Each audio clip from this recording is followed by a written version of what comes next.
वित्त संचालकाला निलंबित केलं पाहिजे। अरे अरे हमारी यूनियन, अरे हमारी ताकत, अरे वित्त संचालक हाय। प्राधिकरण संघर्ष कृती समितीच्या वतीने महाराष्ट्र शासनाचा जो अविभाज्य घटक आहे, राज्यातील जनतेला पाणी पुरवठा करणारे कर्मचारी, महाराष्ट्र जीवन प्राधिकरणाच्या माध्यमातून राज्यातील पाणी पुरवठा योजना तयार होतात, अशा महाराष्ट्र जीवन प्राधिकरणातील कर्मचारी अधिकारी जे सेवानिवृत्त झालेले आहे आणि जे कार्यरत आहे ते या ठिकाणी आज जमलेले आहे। मी गजानन गटलेवार या महाराष्ट्र जीवन प्राधिकरणाचा संघर्ष कृती समितीचा सरचिटणीस आहे। आमचे अध्यक्ष आदरणीय अरुणजी निर्भोने, आमचे नेते आदरणीय अभिमन्यूजी डोळसे, अनिलजी तळेले, दशरथजी पिंपरे, निशिकांतजी ठोंबरे, आमचे सोनोने साहेब, असे सर्व आमचे म्हात्रे साहेब, हे सगळे प्रमुख कार्यकर्ते या ठिकाणी उपस्थित आहे। महाराष्ट्र जीवन प्राधिकरणाला सर्व शासनाचे नियम लागू आहे आणि त्यानुसार महाराष्ट्र जीवन प्राधिकरणाची 23/3/2017 रोजी राज्याचे तत्कालीन मुख्यमंत्री आदरणीय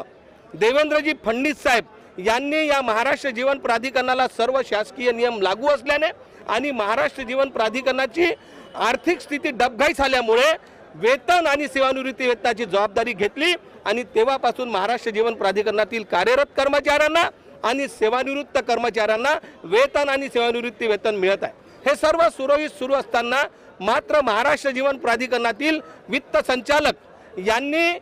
महाराष्ट्र शासनाच्या वित्त विभागासोबत आणि पाणी पुरवठा स्वच्छता विभागासोबत एक मार्गदर्शनपर मागितलेल्या पत्रामध्ये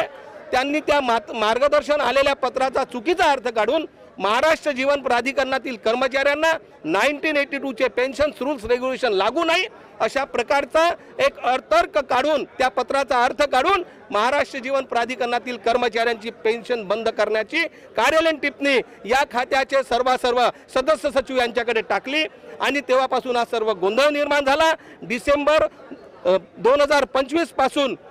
तर आतापर्यंत जे आमचे जवळपास 200-250 कर्मचारी सेवानिवृत्त झाले, अनेक कर्मचारी मृत्यू झाले, त्यांना सेवानिवृत्ती वेतन आणि कुटुंब निवृत्ती वेतन मिळालेलं नाही आणि कुठल्याही वेळा या कर्मचाऱ्यांची 14,000-15,000 कर्मचाऱ्यांची पेन्शन बंद करण्याची धमकी या वित्त संचालकांनी दिल्यामुळं आज आम्हाला नाईलाजाने राज्याच्या कानाकोपऱ्यातून आज 80 वर्षाचे सेवानिवृत्त कर्मचारी या ठिकाणी धरणे आंदोलनावर बसलेले आहे। हे आमचा आंदोलनाचा आज पहिला दिवस आहे आणि यावर जर शासनाने या 2 अधिकाऱ्यांना निलंबित केलं नाही आणि आमच्या पेन्शन मधला जर संभ्रम निर्माण केला नाही तर आम्हाला या ठिकाणी सेवानिवृत्त कर्मचाऱ्यांना घेऊन बेमुदत आंदोलन करावं लागेल, एवढंच या ठिकाणी मी सांगू इच्छितो।